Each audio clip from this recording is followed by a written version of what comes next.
জীবনে কখনো কি এমন মনে হয়েছে যে আর এক পাও এগোনো সম্ভব না? আচ্ছা, কিছু মানুষ কিভাবে চরম বিপদের মুখেও একেবারে ইস্পাতের মতো শক্ত থাকে?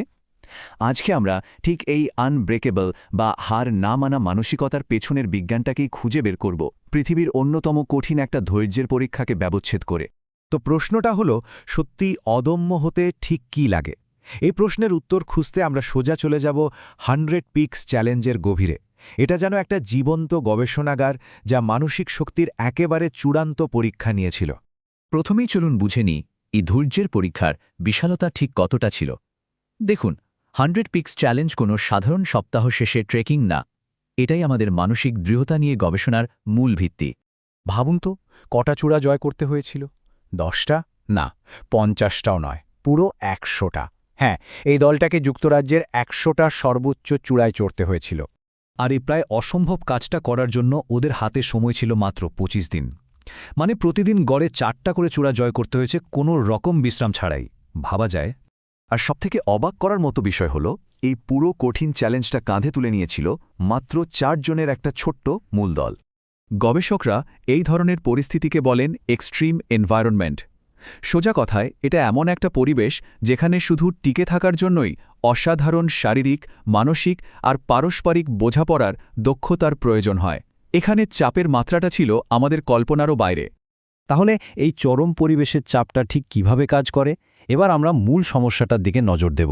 মানে কিভাবে ছোট ছোট চাপগুলো সব একসাথে মিলেমিশে একটা বিশাল ও ধ্বংসাত্মক প্রভাব তৈরি করে, যেটাকে বিজ্ঞানীরা বলেন ক্লাস্টার এফেক্ট। একবার শুধু কল্পনা করুন, দিনের পর দিন ঝাঁকে ঝাঁকে পোকার কামড়, তার উপর অঝোরে বৃষ্টি আর উন্মত্ত বাতাস। কখনো আবার প্রচণ্ড গরম, তো কখনো শরীর ভেঙে দেওয়া কঠিন পথ। আর এই সব কিছুর সাথে রক্তে মিশে যাওয়া ক্লান্তি তো আছেই। এই প্রত্যেকটা জিনিস একটু একটু করে ওদের মানসিক শক্তি শুষে নিচ্ছিল। আর এই রোজকার ছোটখাটো হয়রানির উপর আসত বড় বড় আঘাতগুলো, যেমন পাহাড়ে পথ হারিয়ে ফেলা, সাইকেল দুর্ঘটনা, দলের কেউ অসুস্থ হয়ে পড়া, সরঞ্জাম নিয়ে বড়সড় গণ্ডগোল, আর তার সাথে নিজেদের মধ্যে তৈরি হওয়া মন কষাকষি। এই বড় ধাক্কাগুলো ছোট ছোট চাপগুলোর সাথে মিশে পরিস্থিতিকে আরও অনেক বেশি জটিল করে তুলছিল। দলের একজন সদস্য, জর্ডান, কি দারুণভাবে অবস্থাটা ব্যাখ্যা করেছেন। তিনি বলেছিলেন, এটা একটা প্রেশার কুকারের মতো পরিবেশ ছিল, যেখানে এমন কিছু লোকের সাথে দিনরাত কাটাতে হচ্ছে যাদের ঠিকমতো চিনিও না। এই একটা কথাই বুঝিয়ে দেয় যে ভেতরের চাপটা ঠিক কতটা তীব্র ছিল। আর এই যে ছোট বড় সব চাপের একজোট হয়ে যাওয়া, একেই বলা হয় ক্লাস্টার এফেক্ট।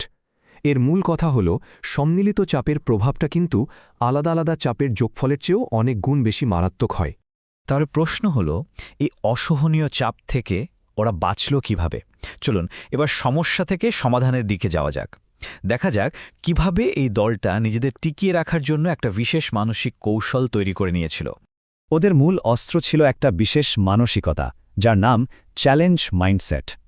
এর মানে হল, যে কোনো চাপকে বিপদ বা হুমকি হিসেবে না দেখে তাকে একটা কঠিন অভিজ্ঞতা হিসেবে দেখা, যা থেকে আসলে শেখার এবং আরও শক্তিশালী হওয়ার সুযোগ আছে। এই মানসিকতার একটা মূল অংশ ছিল বাস্তবকে পুরোপুরি মেনে নেওয়া।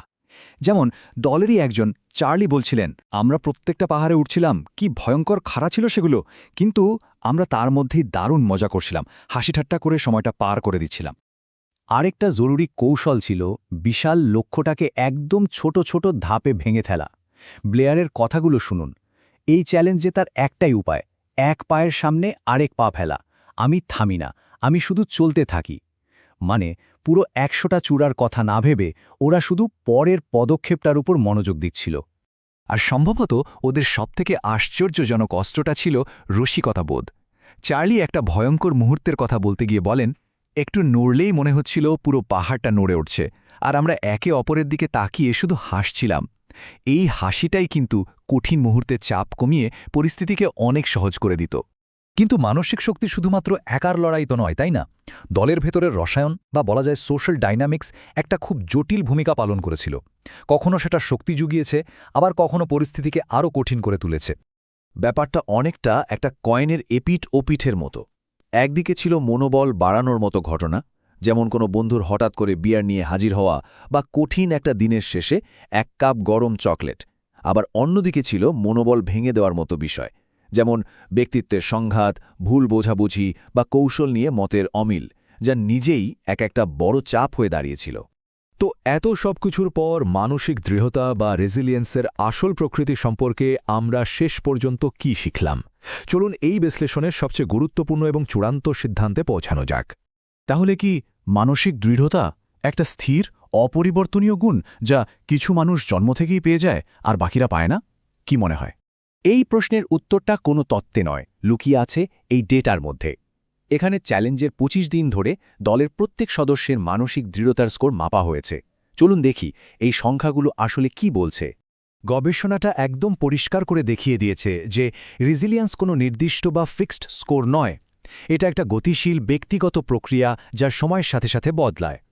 গ্রাফের দিকে তাকালেই দেখবেন যেখানে একজনের স্কোর সময়ের সাথে বাড়ছে আর একজনের কমছে।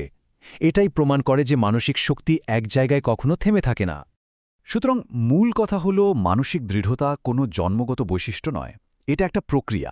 এটা ব্যক্তি এবং তার চারপাশের পরিস্থিতির মধ্যে এক নিরন্তর আদানপ্রদান।